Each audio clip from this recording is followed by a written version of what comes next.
Hello, today the topic we will be talking about is equal employment opportunities for immigrants. I am Carson Fiori. I'm Chris Martin. And I'm Rose Wheeler. We're in the class of Law 2150 of Legal Environment of Business at Appalachian State University.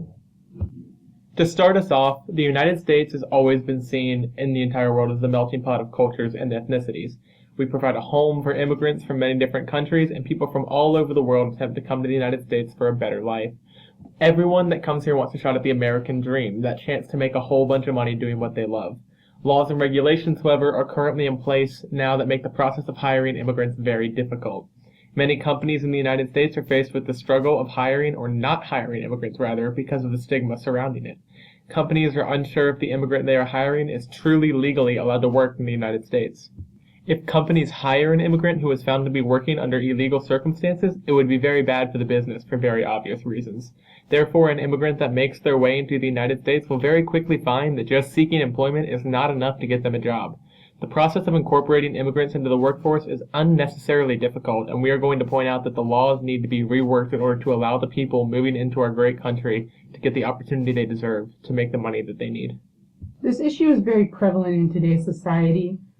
In the summer of 2012, Obama announced the intention to create the Deferred Action for Childhood Arrivals.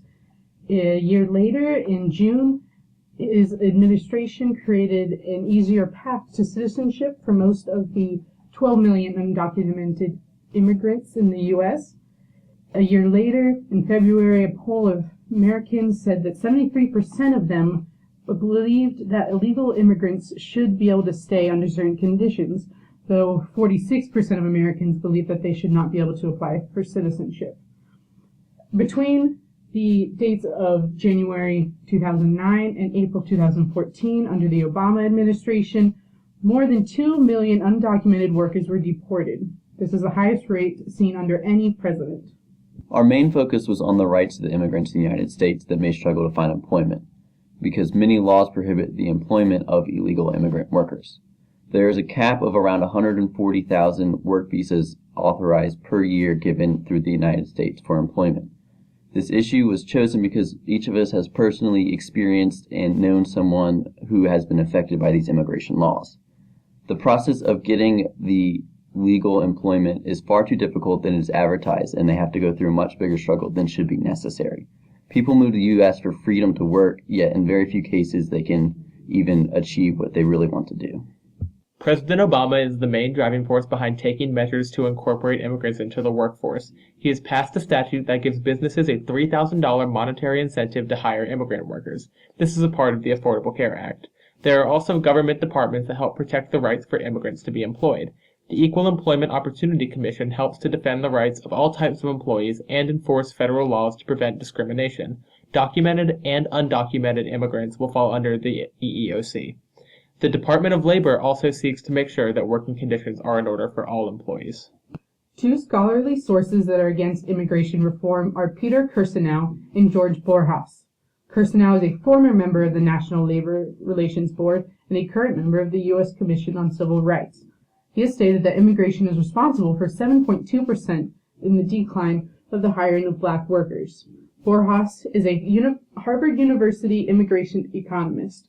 He has stated that immigration has its largest negative impact on the wage of native workers who lack a high school diploma and are among the poorest of Americans.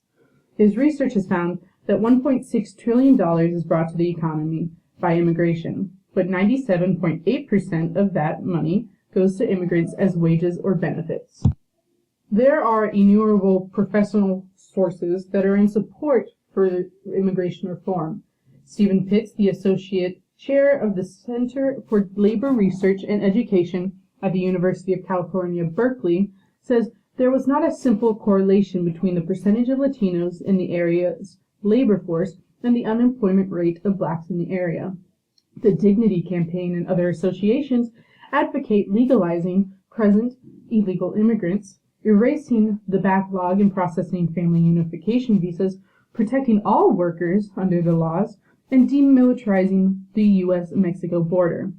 In 1986, the Immigration Reform and Control Act, the IRCA, under the Reagan administration, illegalizes the hiring of undocumented immigrants. but legalizes seasonal agricultural work for undocumented workers. Additionally, the IRCA increases the cost to companies if they abide the law. There is conflict between the legal processes an employer must follow and the moral obligation to help those pursuing U.S. citizenship. It is not morally right to turn someone away from an employment opportunity just because the allotment of work visas is exceeded. Thousands of immigrants go each year without the benefits of employment because of the difficulty to achieve these visas. There's a basic argument for hiring immigrant workers. Companies will find a lack of skilled workers domestically, so they must look towards immigrant workers to satisfy every skill needed for each job. There are labor shortages when companies only hire domestically, and this can hamper production speed. In conclusion, the hiring of immigrant workers is very good for the economy. It will increase the amount of skilled work in the United States, which, in the long run, will increase production levels. The hiring of immigrants is morally the correct thing to do, and the hiring of immigrant work is also protected by the Department of Labor and the Equal Employment Opportunity Commission. The prohibition of employment of undocumented workers hinders the advancement of productivity in the American work environment. Thousands of immigrants go without work and steady pay for long periods of time every single year, and this goes against what the United States aims to do and what it stands for. The United States wants to be a haven for people to go out and live out the American dream, and currently with the laws and statutes in place, it's not accomplishing that goal. These are the sources that we used for our information and statistics used through this presentation. Thank you for spending your time, and we hope that we have been able to illuminate the issues of immigration into the U.S.